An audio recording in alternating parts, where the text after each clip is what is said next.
tout en se maudissant d'être venu, il décida de tenir bon, quoi qu'il arrivât.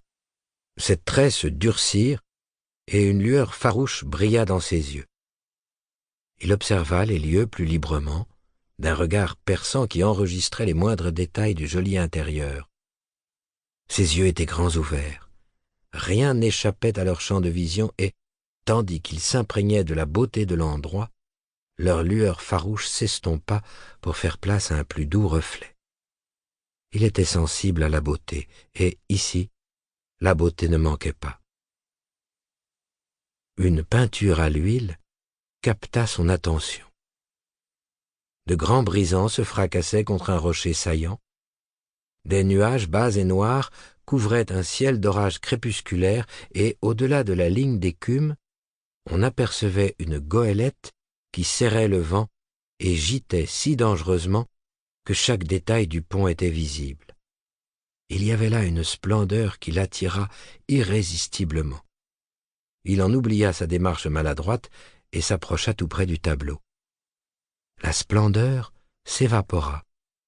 La mine perplexe, il s'ébahit devant le barbouillage sans valeur qu'il croyait avoir sous les yeux, puis recula.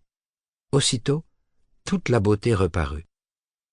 Un trompe-l'œil, se dit-il, et il n'y pensa plus, bien que, parmi le flot d'impressions nouvelles qu'il recevait, il éprouva une pointe d'indignation à l'idée que tant de beauté pût être sacrifiée à un jeu d'optique. Il ne connaissait pas la peinture.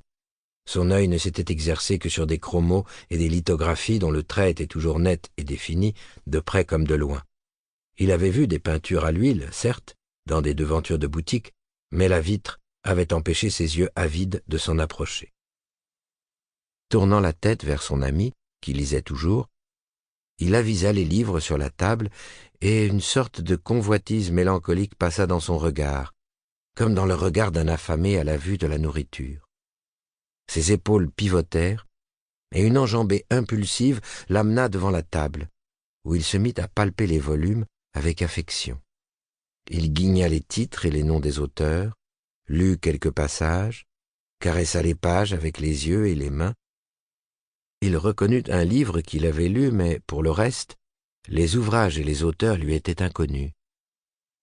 Il tomba sur un recueil de Swinburne et se plongea dans une lecture attentive, oubliant où il se trouvait, le visage radieux. Par 2 fois, il referma le livre sur son index pour vérifier le nom de l'auteur. Swinburne. Il se souviendrait de ce nom. Voilà un gars qui avait le coup d'œil, qui savait rendre les couleurs et les lumières. Mais qui était Swinburne? Était-il mort depuis 100 ans et plus, comme la plupart des poètes? Ou vivait-il et écrivait-il encore? Il consulta la page de garde. Oui, il avait écrit d'autres livres. Eh bien, dès demain, à la 1re heure, il irait à la bibliothèque publique pour essayer de dénicher d'autres bouquins de ce Swinburne. Il revint au texte et, vite absorbé par sa lecture, ne remarqua pas qu'une jeune femme était entrée. Il ne s'en aperçut qu'en entendant la voix d'Arthur disant « Ruth, voici Monsieur Eden ». Il referma le livre en marquant la page du doigt et se retourna tout palpitant. Ce n'était pas la fille, mais les paroles de son frère qui lui causaient cet émoi. Sous son corps musculeux couvait une sensibilité à fleur de peau.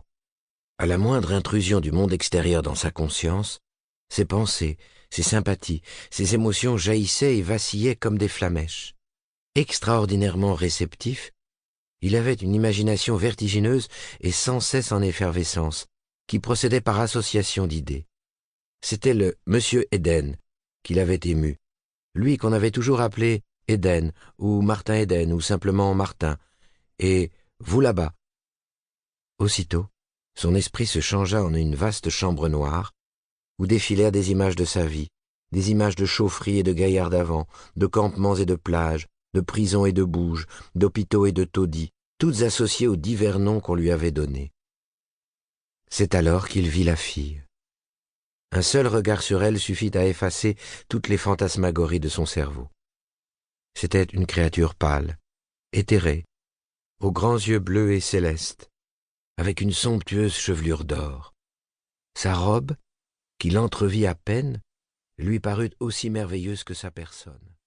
Pour continuer à écouter ce livre audio gratuitement, cliquez sur le lien dans la description et vous pourrez l'écouter en entier sans frais grâce à l'essai de 30 jours d'Audible.